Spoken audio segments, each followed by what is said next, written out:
All right, guys. Hey, this is Shake and Bake. I am in this game called STORMWORKS. This is a free beta you can play for them, a free demo, probably to be more exact. It's a free demo you can play for them. It's on Steam. I saw this game a couple of weeks ago, and it was right up my alley. I had to check it out, so I'm checking out this free demo, and I think the free demo is actually like the real game, and they're using it for feedback to make adjustments before they put it on sale. I absolutely love this game for many reasons. I think it's got kind of a cool look. I like this kind of like the long dark kind of look, this artsy kind of look. I like that style. But I'm going to try to go through real quick some things with it, but I'm also going to show you this plane real quick in case you want to build a plane. But basically, this is like, here's a map. It's this ocean area, you got islands and things, but the premise of this game is it's all about rescuing people, missions, oil rigs, taking cargo, all these different objectives. You have these missions, drone deployment, clam. So what I love about this, there's a purpose to this game if you want there to be. And you can build anything. Boats, planes, helicopters, well, whatever you can think of. It's clunky, but when I say clunky, it's in a good way. There's something kind of fun about it being a little clunky. I'm going to show you, there's these different workbenches. You can buy these islands actually, and there's a couple of modes you can play. You can play the actual campaign mode where you're doing these objectives. You can do a free play as well, creative mode, which I'm in right now just because I want to check things out. But they got these workbenches you come up to, and basically this is the building area you're in. You can build in, right? The interface for building is pretty simple. I think of some other games like Homebrew and those, which I love those as well. Much more complicated, much more sophisticated, but definitely more of a challenge. And I would say those are more on the realistic side. This is much more, I'd say, a little more arcade, but man, a ton of fun. And so what you do is you design your plane, use your blocks. What I love about this, again, over here, symmetry. They got the YZ plane, XZ plane, XY plane, which I just used for this plane. You build one side, it builds the other.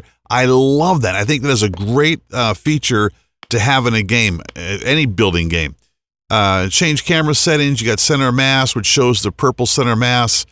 Directional arrows of things on your plane. Rotation labels. This is just if you're putting stuff on. I like to turn off, gets in the way. And grid lines, you can show those as well.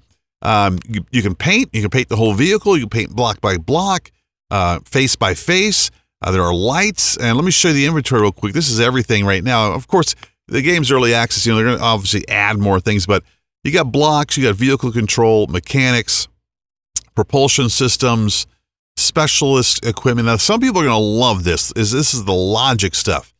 So if you really want to make some crazy things, you can use these logic features to do whatever. And again, a lot of this is above my head, but I'll play with it at some point. You got displays. Artificial horizon, compass ball, dial, digital display, gauge display, indicator lights, sensors, altimeter, compass. All kinds of you can just put in your cockpit, or whether it's a ship or a plane, whatever it is. It'd be nice to see some more decorative stuff added at some point, which would be cool. Windows, you name it, they got it. It's pretty damn cool.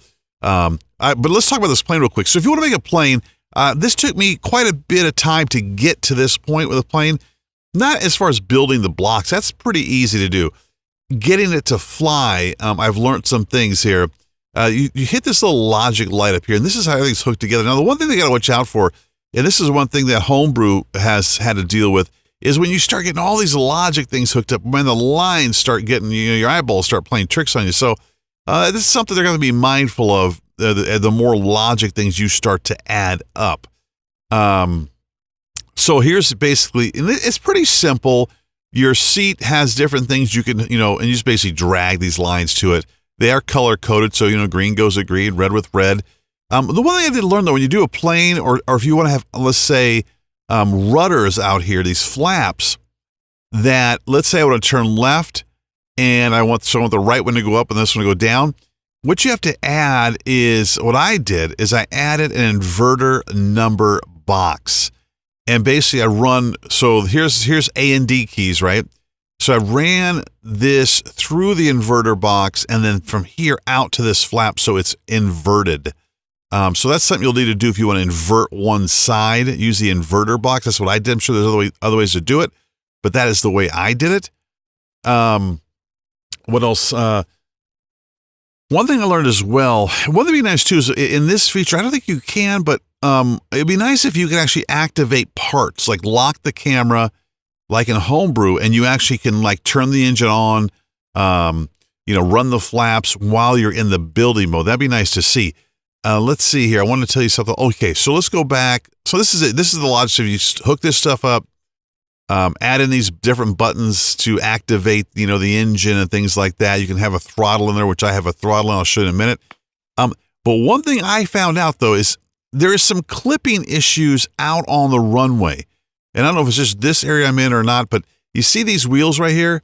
When you go to do the wheels, I first used just a wheel coaster, the smaller wheels, which I'd like to use, but because they clip through the ground, the plane would just nosedive as soon as you try to take off. So use the large landing wheels. Those are going to let your plane roll on the runway until they fix that clipping issue, at least that I'm experiencing. Okay, so basically, once you're there, you save your plane. You can do new, or your vehicle, new one. You could save. You could load. Let's just spawn this one out here. And if you're at a workbench by the water, let's run over here real quick. It'll spawn in the water. So if you want to spawn in a hangar in that area, you can find a workbench there. But all of this stuff works, guys. Like lights and things like that. Everything. There's like that spotlight up there. You can control all of that. Very cool. So now let's go ahead and get this. I added a little there's a trap door I could add, but I haven't done it yet. But basically be able to see my cockpit. So we're inside. I love the look of this. It's clunky. It's kind of like old school coolness. That's all I got to say. Okay, now before I even hit turn on the engine, okay, I'm going to turn on the throttle full blast here. I like how you can control the throttle that way. I'm going to turn on my lights, and you can do an outside view by hitting tab. I mean, how cool is that?